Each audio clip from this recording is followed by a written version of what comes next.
Why? I think Denali will hold the answers I'm looking for.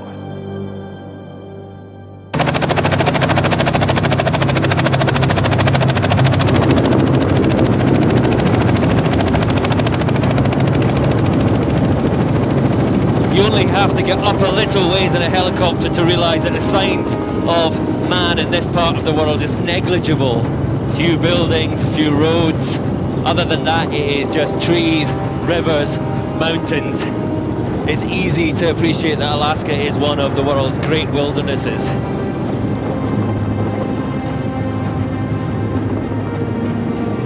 It does your heart good just to fly over somewhere like this and not to see people.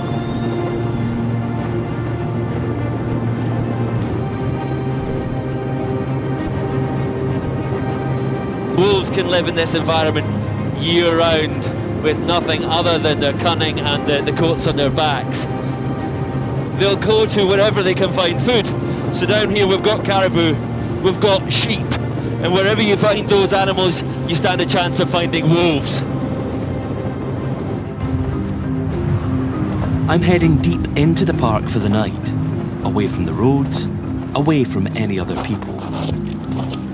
I'll be alone in the wild. I want to know if the wolves will seek me out, and how will I feel if they do? When you're out in the open, there's no real problem, but I think heading into this thick stuff, you start getting a little bit nervous, but I'm hoping that I'm making enough noise as I walk along to scare off any animals that might be hiding in here.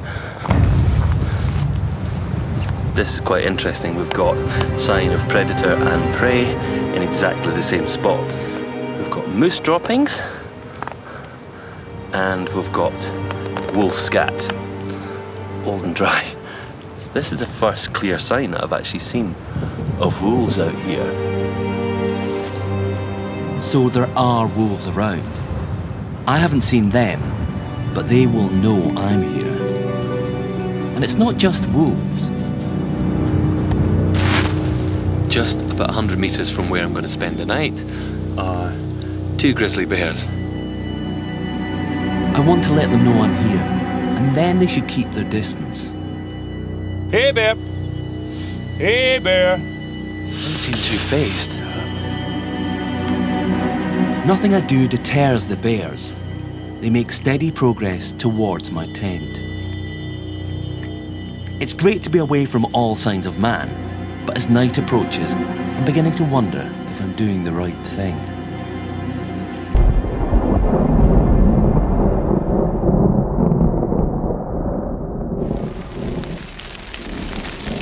Things have gone from bad to worse. Find a nice place to camp at night time, and I find 2 grizzly bears walking right towards me and disappear into the brush, and it starts pouring down.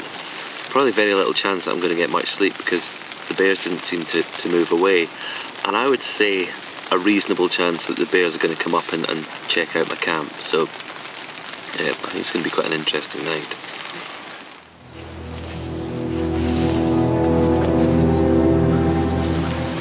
In the morning, I discover something came closer than the bears. A wolf. At some point through the night, a wolf has walked through here. It's hard to say how recent it is, but it could even be within the last half hour.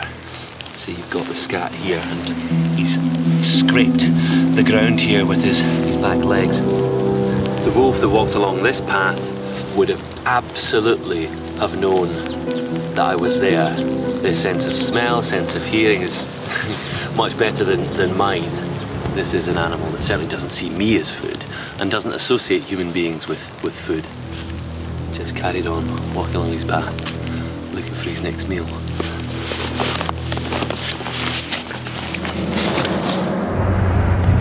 The wolf came right by my camp, and even though the tent offered no real protection, the wolf left me alone. I think Jack is right. Under normal circumstances, wolves stay away from man.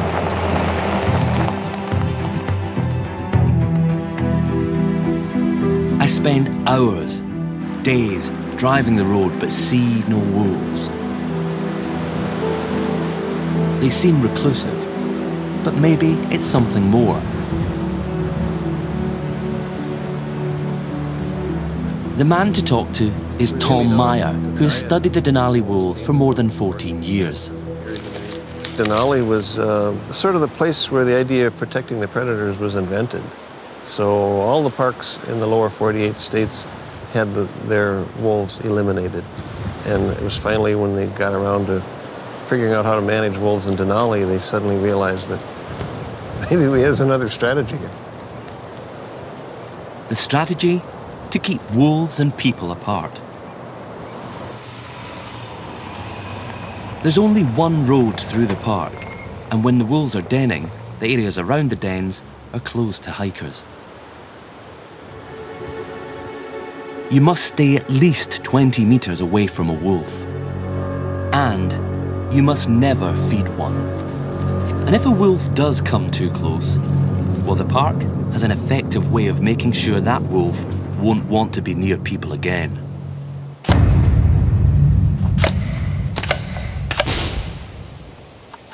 Pat, Owen and her team are responsible for keeping bold animals at bay in Denali. And they sometimes use paintballs. They're filled with a pink paint. The other options that we have are clear ones and the hard rubber ball. Okay, so what kind of situations do you get called out for? Where they're just too bold, they're very interested in human things, whether it's bicycles or tents or any number of things, just making very close approaches, then we'll go in and take some management action. And the idea is you give them a hit with one of these and it's an unpleasant experience, and they learn that being close to people means it hurts. Aversion therapy. Exactly. It's like crowd control. It's like the wolf equivalent of rubber bullets. And as a matter of fact, these two, that's what they're made for. Right. The clear ones and the rubber ones are actually made for crowd control. Okay. And it seems to work? It does seem to work. I can imagine it. I can imagine it does. Yes.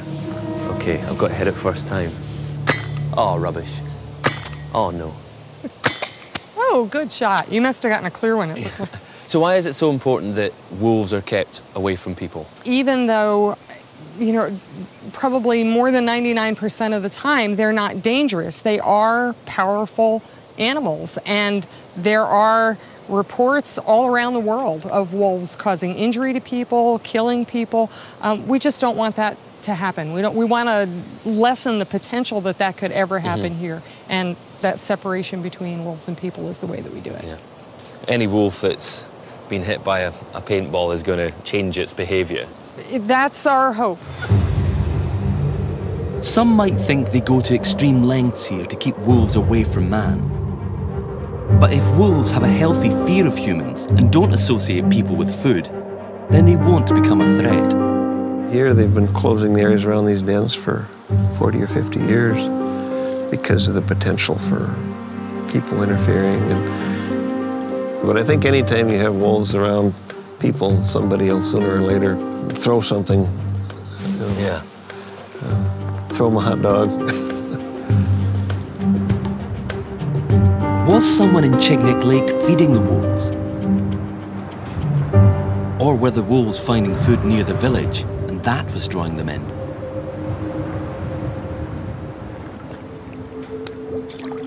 Could the answer be at the Chignik dump?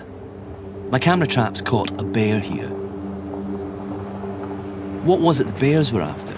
And was it enough to bring in the wolves that killed Candace? Oh, yeah, you can see this is all the kind of recent unburnt stuff. Food stuff as well. There's cans, some vegetables, pizza boxes. Bears aren't fussy eaters. Just the smell of any of this food will bring them down here. And if there's a smell of any kind of meat or fish, that's going to bring in wolves as well. This is only a quarter of a mile from where Candace was killed. And could it be that the wolves that attacked her had been here, had been hanging around, starving, really desperate, looking for something to eat? Now that I'm out looking for what might attract a hungry wolf, I notice another food source here. Dogs.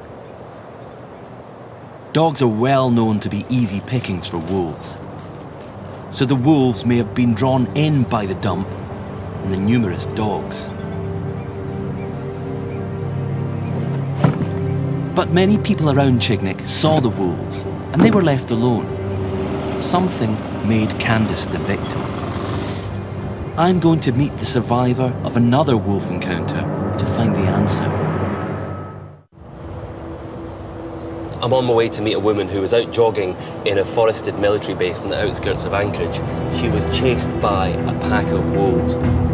There are a lot of similarities between this lady's story and Candice Berner's story. I'm hoping that Alicia's experience may help me finally understand what led the Chignik wolves to attack Candace. Why did Alicia survive when Candace died?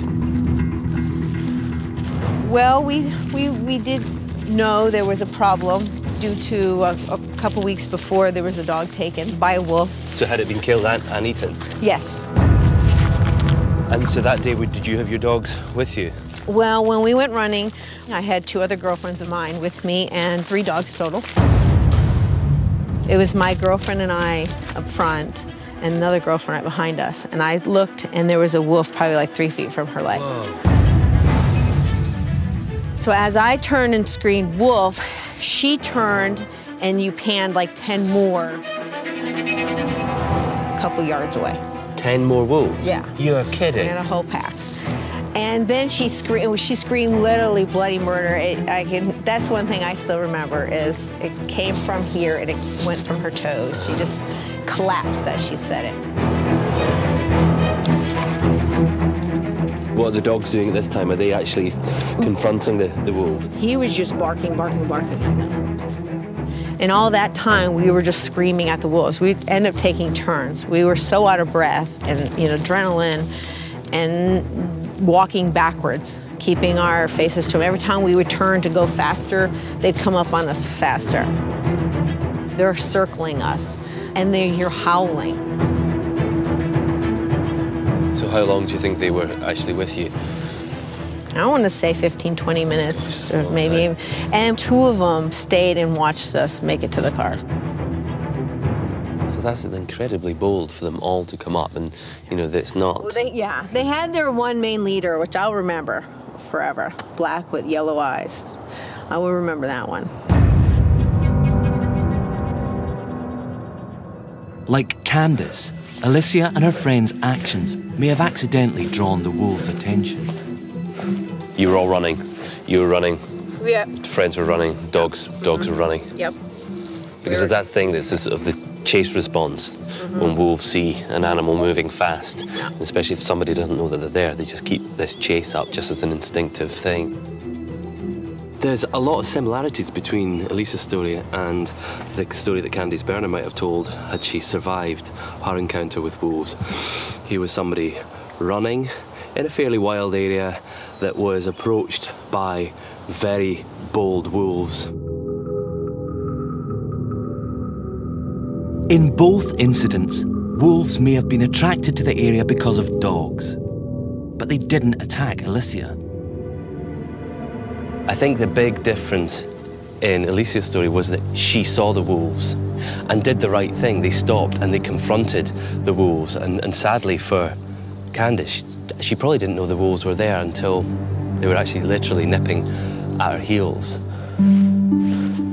So what tragically sealed Candace's fate is possibly that she kept running.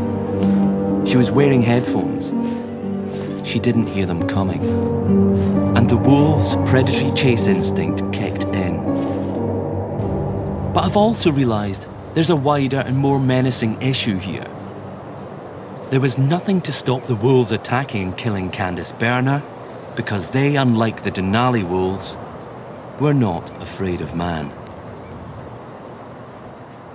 The most startling similarity between Alicia's story, Candice Berner's story, every single account of wolves confronting people in Alaska is that the wolves involved have lost their fear of human beings.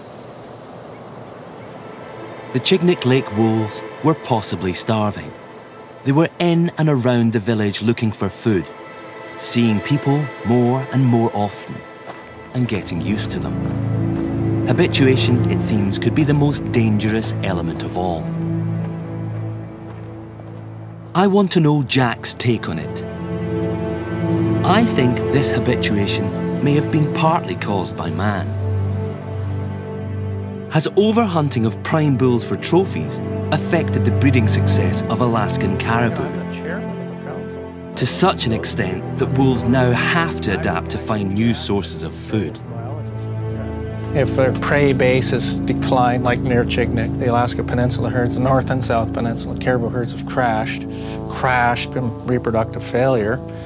And if wolves are more reliant on scavenging, and especially in the winter time when there's no salmon runs, there's nothing really going on, they may move to dump areas. They may be more reliant on scavenging. They may be habituated to humans and may actually occasionally have an aggressive act towards a human.